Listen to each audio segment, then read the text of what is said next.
Great. So I know that a lot of people here today, just sorry for the walk on mute. So I know that a lot of you here today are really excited about this session, as was I, because on stage we've got Elaine Wang, the head of affiliates, partnerships and influencers, basically head of everything from Tails.com, and a huge brand. She's going to tell you all about it. And Jennifer Quigley-Jones, who runs an amazing influence agency called Digital Voices. And we're going to be talking about how, I'll sit down. We're going to be talking about how Tails have, I guess, diversified marketing into influencers and some of the amazing success you'll have. So Elaine, starting with you, tell us about, who's a Tails.com customer? Do we have any Tails.com customers in the room? Yeah. Tell us about Tails.com and what you do. So there's a couple of customers in the room, so hopefully your dog loves our food. But for anybody that has a dog and doesn't feel Tails.com, or if you don't have a dog and you don't know what we do, we offer a tailored, bespoke feeding plan, tailored completely to your own dog. And the feeding plan is bespoke. So it is a tailored kibble, and there's wet food and treats as part of the range. And we're a DTC subscription product, so delivered straight to your door. So yes, we're coming up to our 10th year, which is a bit mad. So we've grown quite significantly in the last 10 years. But yes, that's what we do. So I get to be surrounded by dogs all day, which is honestly the dream job. I look at dogs all day. I'm surrounded by real life dogs all day. Makes me want to have a dog, so that's coming up soon. Amazing. And Jennifer, tell us about you and what you do. Thank you very much. Well, hi, I'm Jenny Quigley-Jones. I'm the CEO and founder of Digital Voices, and we're an influence marketing agency that specialises in driving growth for brands. We've been around for the last 6.5 years, and we've got about 70 staff across 4 countries now. But we operate in 19 different languages, 36 countries, and run campaigns for brands like Tails, but also Adobe and DoorDash and Lufthansa. So like lots of other really exciting clients. Fantastic. So Elaine, coming back to you then. So Tails is thought of as one of those overnight success brands, you know, one of those kind of brands that came and crushed it and is one of the brands that people really look up to. In terms of your role in growth, how were you deciding what to do? You've obviously were at scale at the time you joined the business. So how did you take the decisions on what were the next actions for you? So it's a really interesting business, and I think we've been through some challenging times in the last few years. Obviously, through COVID, I think, unlike a lot of businesses, there was a real boom during the COVID period for DTC businesses, and then coming into this year. So I think, as a marketeer, targeted with driving growth, and that's one of our core objectives, especially over the last 3 years. Actually, what is our strategy? Where should we invest?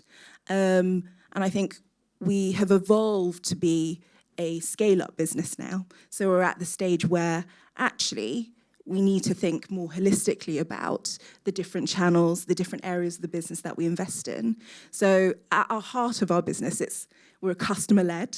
So if our customers, plus their dogs, ultimately it's about the dogs really. So it's obviously we're targeting pet owners, but if your dog doesn't like the food, and we do our best on our side from a customer experience point of view to help if your dog doesn't like the food or change the food.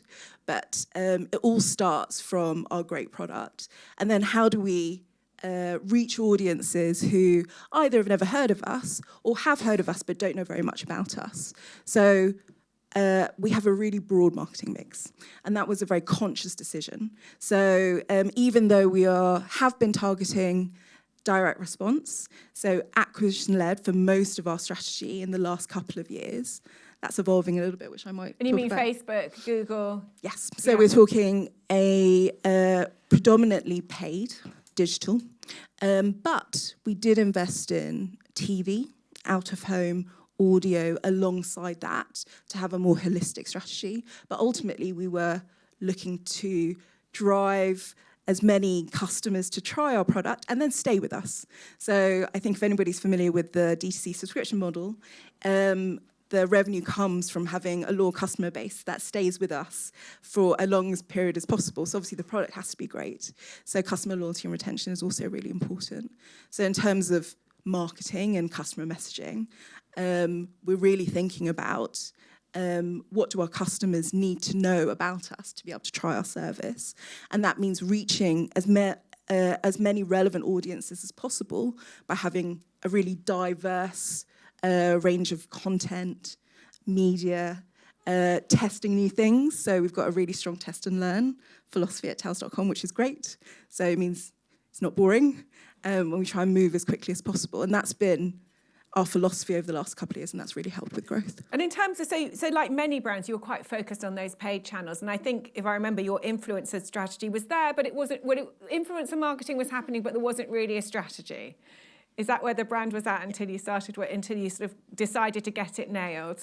So it's an interesting story, and I could talk about it for half an hour, so I won't. But so I think a lot of brands, I suppose, at our stage of life, probably used influencers for gifting. So we would gift, and hopefully they would post some organic content for us, and we might do that over a course of time. So, and actually, when we were, that worked, but we never could do it at scale. Actually, in terms of opportunities, maybe we're a little bit late to the game, but I think a lot of brands in our stage were having to think about what is the value of this channel for a growth business. So, for example, if you didn't have a huge amount of brand spend, you had to show KPIs, you had to deliver certain metrics from the activity. What is the best way to test into the channel? So a lot of sweat, blood and tears, and I did a lot of it myself. Starting off 3 years ago, we basically spent 2 years testing and learning to try and understand what were the right platforms, who were the right type of influencers, what was the right type of content, how could we use organic alongside paid, what were the right partners, what was the shape of the team, what was the size investment that we needed. And I think that's culminated in 2023, where we've got a very healthy, always-on influencer channel for the UK, launched also in Germany as well, with agency partners, such as Digital Voices, and also investing not just in acquisition-led activity, but also thinking about upper mid-funnel. So thinking about driving brand awareness, driving better consideration, and also how can we tell our story and also get our creators to tell great stories as well and utilize that content through other channels. So we've got there now. We've definitely got a journey to go. It was a journey, but we really see the benefit of it. And I think that's one of the things I would say. If you believe in it, you should really kind of hold true to that belief, because ultimately what's happened is, at a very senior level within the business, driving that value, and we can see that over time, it is now established as quite a significant paid channel for us. And we also have a lot of organic investment. So yes, I love it. I don't directly work on it so much anymore, which is a little bit sad. But I do sign off the budget, so that's good. So Jenny, is that a normal, what Elaine just said then, the question she was being asked, how much is it, how long is it going to take, who are the influencers, how do we move budget from paid into another channel to divert? Is that a normal set of questions that brands will present to you with? It is. Apart from Tails came, I'd say 2021 when we started working together, they were so performance focused and solely like, what's the CPA to get a new customer focused, which given they have other challenges in a good way because of the product. So you have to work with pet owners. And then there are specific breeds of dog we wouldn't, vets would not necessarily promote, so we didn't want to be in Tails advertising. So you think, and then a lot of the sales came from YouTube as a platform, because YouTube, if you're trying to drive performance with influencers, everyone talks about paid on Instagram, and I think that's great. Paid on TikTok, brilliant. But the steps to converting on those platforms, there are far more steps until you can actually purchase a product. Whereas YouTube, you can click from a link in the video description or scan a QR code on the screen if you're watching on a TV and go straight to a landing page. So we found that YouTube was driving most success in terms of that compelling CPA, but also how many creators are there in the UK who have the right breed of dogs, who will be a consistent partner, who will drive those results, whose audience also are the right people. So I think that's where paid comes in, and there needs to be a real marriage if you're doing performance between influencers, organic content, and paid. Because if you've only got a small pool you can work with, you need to really hammer that audience. You need to work with them consistently. But then you need to get usage rights to run that content in paid strategies, and really kind of amplify that trusting relationship to more audiences. And when it's dog food, people also, they love their dogs. They are not gonna, trust is huge. And I think now the brand has kind of really evolved, and it's been so exciting to see you come on this journey where you were very performance-led, and now you have a bit more scope to do more brand building. And so now to get to do campaigns on TikTok and Instagram that are more about charity partnerships and building the brand, it's a joy to see that growth means a wider thing now. So yeah. And a lot of brands worry about how the influencers are going to depict their products, or whether it's going to be appropriate, and what they don't like the videos. How do you guys manage that? So we tend to do, we brief the influencers, and then we tend to do onboarding calls with every influencer as well, to check that they understand the product, or if it's an app that they've actually downloaded it, which honestly you wouldn't think is a problem, but really is. The other thing is, I think influencers have so many brand deals come through, and they're very used to marketers being very prescriptive with what they approve and what they don't. So most of the time, the influencers are given a brief and they're like, I will adhere to the minimum of this. I will do every talking point. I'll make it as boring as possible, because then I know I'm going to get paid. Because if they don't hit every talking point, they're worried they're going to be told to do a reshoot. The issue is that content is so boring, right? Like, you know, a marketer got overexcited, filled every potential CTA in there, every potential benefit, and it's awful. So on those onboarding calls, what we really try to do is get the creator to think differently. We're like, no, what would your audience want to see? What piece of content could you say, thanks to tails.com, I'm able to take my dog to an obstacle course? Like, that's what your audience want to see, right? They want to see something fun, and they don't want it to be, I'm sorry, I have to interrupt the video for this boring sponsor. So we really try, and even with performance, you really have to try and encourage creators to do something their audience will like, and to do something that's a bit different. And you have to have the brand behind you saying, don't worry, I won't make them reshoot, which really helps.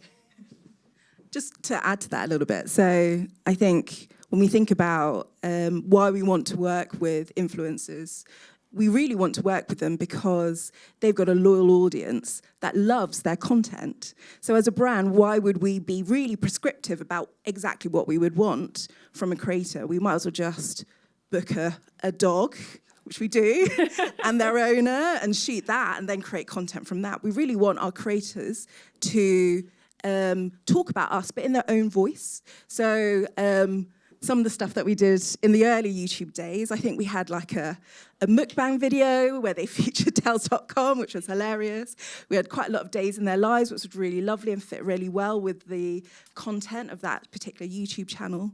So while there are things that we like the creator touch on, we definitely want them to create content that feels genuine, especially to their audiences, because otherwise, you know, it's a sponsored post. So they're featuring the brand, it's a brand partnership, but it shouldn't feel like an ad per se, right? So it should be engaging and fun. And we found though that type of organic content or sponsored content works the best for us, absolutely, from a performance perspective. And also it's the stuff that we want to see as well when we're consuming social media content. We want to see the fun stuff. We want to see cute dogs, but there's a lot of unboxing content out there. How do you make that fun? There's a lot of DTC brands that deliver boxes, and there's a lot of that content out there. It does work, by the way, just to say. So that's one of the reasons why all of those brands have a lot of that content in their ads. But how can you jazz that up and make it a little bit more fun? Yeah. So. I didn't run this past you, so it's going to be interesting. Go ahead. If you shout at me for mentioning it, that's completely fine. The top performing creator had actually mentioned a competitor once in the past, in like years before, in a video she did. And then she was the top converting creator, like strongest CPA, worked with her multiple times afterwards. And it was really interesting because lots of the comments were like, oh, I thought you used this product. But in the video, she was actually then a tails.com customer. The dog was using tails.com. So it was obvious it had changed. And I think a lot of brands get really focused on, oh my God, have they ever worked with or spoken to a competitor before? But actually the audience, if the creator's willing to explain it, if the influencer's willing to go on that journey with their audience, it drives sales. So like maybe if you really want performance results, try not to be too prescriptive with worrying if an influencer's ever worked with a competitor before. Because I think, it drive stronger results. And I think when we think about dog food, there's probably quite a few people in this room that have dogs. Sometimes you can't always choose what your dog likes to eat. And sometimes you feed multiple dog food brands at the same time. And one thing we do offer alongside payment with influencers, so we're very much, if we are asking you to create content for us, we pay all our influencers. We don't ever ask for that content for free. So that's a strong part of our philosophy and how we work with our creators. But we also really want their dogs to be on our food and to eat our food and to be able to enjoy our food. And if the food doesn't work for them, then maybe they're not quite the right creator for us if we can't find a way to change the recipe for them. Because I think that content has to come from a genuine place. So that creator is a dog owner, and they're going to be talking about their food, and we want their dog to eat our food. And I think that comes across in the way they talk about our brand in all of their content. So that's a key part of how we work with creators. So actually, going back to your original point, almost all dog owners will feed their dog multiple brands of food, and you might need to change that over time. And see, as a dog owner, it may be that food doesn't work, your dog gets a bit older, they get health conditions. And one of our key selling points is that the food is bespoke for your dog. So actually, it's quite a nice story to be able to tell that actually your dog's health improved over time. For example, it lost a bit of weight, or farts became less smelly, things like that. By the way, dog owners talk about that a lot, all the time. And all of those benefits. So yeah, going back to your point, it's not like a hard line, okay, you work with our direct competitor, we can't work with you anymore. I think if there's a way in which we can use that in the creator journey and about why Tails.com has been great for their dog, I think that's fine with us. So. Amazing. Well, I'm being signalled at on time from the side of the stage. So, because we could literally carry on all day. So these guys are around. If you want to talk about all various parts of growth marketing, please do talk to Elaine, because she's so experienced, and we had such a great content planning call. She literally knows about everything. It's genius. Yeah. Great client. Yeah. And if you are thinking about going to influencers, then Digital Voices is the influencer agency we partner with. Do speak to Jenny. She is also fantastic. So thank you so much, guys. Thank you.